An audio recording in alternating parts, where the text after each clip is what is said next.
תחום האירועים וחתונות בפרט הוא בעייתי ואפילו מסוכן. הוא מסוכן כי אין עליו פיקוח ויש בו הרבה כסף. זה מתכון קלאסי למשוך בינוניות במקרה הטוב ושרלטנות במקרה הרע. לחצי מהמקומות בארץ למשל אין רישיון עסק. לרוב חברות הקייטרינג אין רישיון יצרן. לתעשייה הזאת יש אינטרס מאוד ברור שלא תבינו דברים.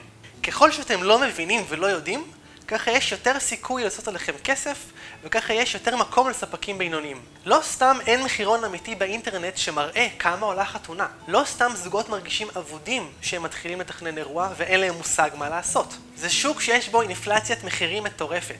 קומבינות בלי סוף. לכן, תדעו שזה המצב.